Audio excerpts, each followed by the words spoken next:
एक भारत एकात्म भारत की तरफ बढ़ते कदम। देश में मां भारती के गौरव और उसके यथार्थ रूप को पुनर्स्थापित करने के प्रण को लेकर चलने वाला कोई राजनीतिक दल है तो वो है भारतीय जनता पार्टी।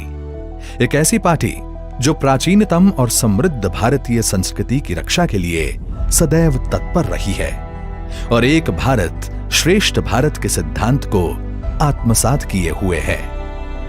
भाजपा की सरकारें हमेशा भारतीय संस्कृति को सर्वोपरि रखते हुए अंत्योदय के मूल मंत्र पर चली हैं। मोदी सरकार 2.0 भी पार्टी की इस विचारधारा को आगे बढ़ाते हुए देश की वर्षों जूनी समस्याओं के समाधान के लिए मिशन मोड पर काम कर रही है।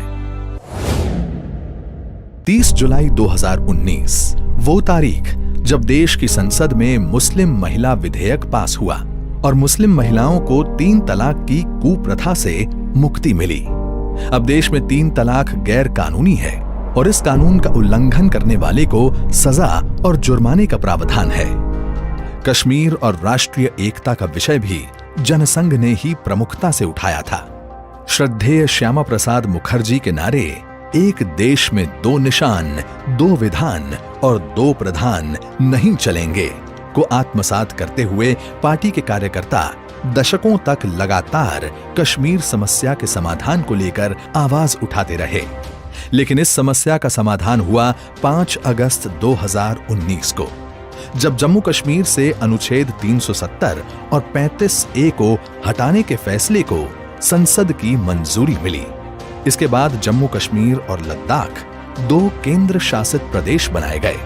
अनुच्छेद 370 के हटने के साथ ही इन दोनों राज्यों में भारतीय संविधान लागू हो गया, जिससे वहां रहने वाले सभी नागरिकों को भारत के अन्य नागरिकों के समान अधिकार प्राप्त हो गए। जम्मू कश्मीर के सरकारी भवनों पर से वहां का अलग झंडा हटा लिया गया और अब उसकी जगह सिर्फ तिरंगा लहरा रहा है। अलगाववाद, आतंकवाद, परिवारवाद और भ्रष्टाचार पर लगाम लगी है और वहां के लोगों का भविष्य भी सुरक्षित हो रहा है। जम्मू कश्मीर के मूल निवास प्रमाण पत्र के नियमों को भी पुनः निर्धारित किया गया है। प्रदेश में अब तक सौतेला व्यवहार झेल रहे पश्चिमी पाकिस्तान से आए शरणार्थी और सफाई कर्मचारियों के बच्चे भी अब नियमानुसार जम्मू कश्मीर में डोमिसाइल प्राप्त कर सकते हैं।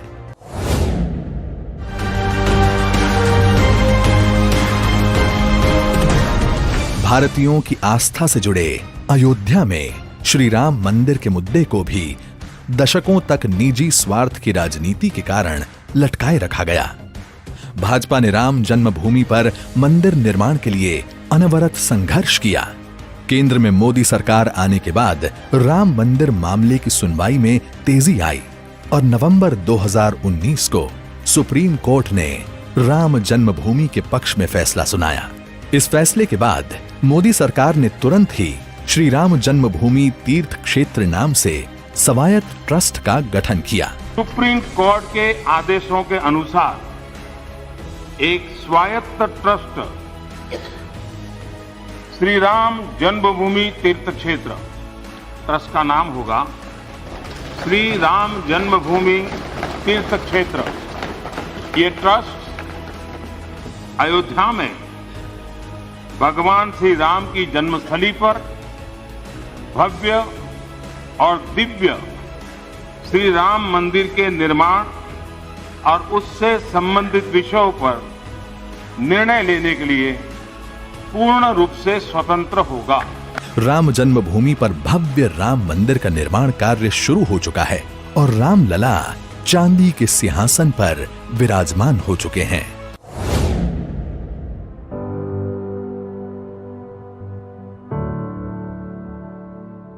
नेहरू लियाकत समझौते के बाद से ही पाकिस्तान में प्रताड़ित किए गए हिंदू, सिख व अन्य लोगों को भी न्याय मोदी सरकार 2.0 में ही मिला। 11 दिसंबर 2019 को संसद में नागरिकता संशोधन अधिनियम 2019 पास हुआ और 31 दिसंबर 2014 से पहले पाकिस्तान, अफगानिस्तान और बांग्लादेश से आए प्रताड़ित हिंदू, सिख, बौद्ध, ईसाई, जैन, पारसी लोगों को भारत की नागरिकता मिलने का रास्ता साफ हुआ। अब ये लोग भारत में सम्मान की जिंदगी जी रहे हैं और भारतीय नागरिक के हर अधिकार इन्हें प्राप्त हो रहे हैं।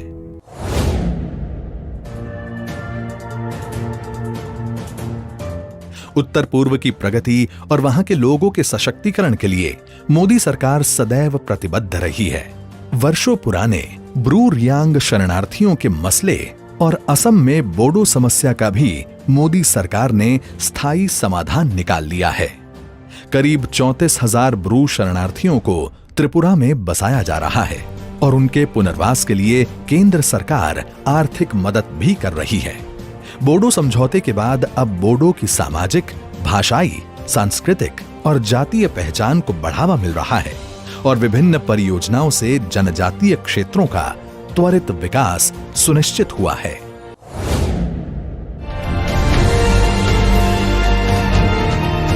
पाकिस्तान के कब्जे वाले कश्मीर को लेकर मोदी सरकार और भाजपा मित्र सरकार का स्पष्ट मानना है कि पीओके भारत का अभिन्न हिस्सा है और उस पर पाकिस्तान ने अवैध रूप से कब्जा कर रखा है। यूएन सहित सभी अंतर्राष्ट्रीय मंचों पर भारत ने अपने इस क्षेत्र को वापस लेकर सामरिक और भौगोलिक अखंडता और प्रभुता की रक्षा के लिए कटिबद्धता जग जाहिर की है। भारतीय मौसम विभाग के मौसम पूर्वानुमान में पाकिस्तान के अवैध कब्जे वाले गिलगिट बल्तिस्तान और मुजफ्फराबाद आदि क्षेत्रों को भी शामिल किया गया है।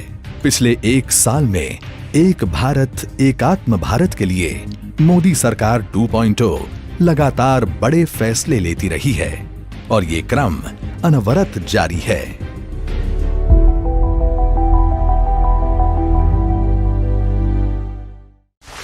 Subscribe to Nation Next YouTube channel and press the bell icon to get regular updates from Nation Next. Also like Nation Next Facebook page and follow us on Instagram and Twitter.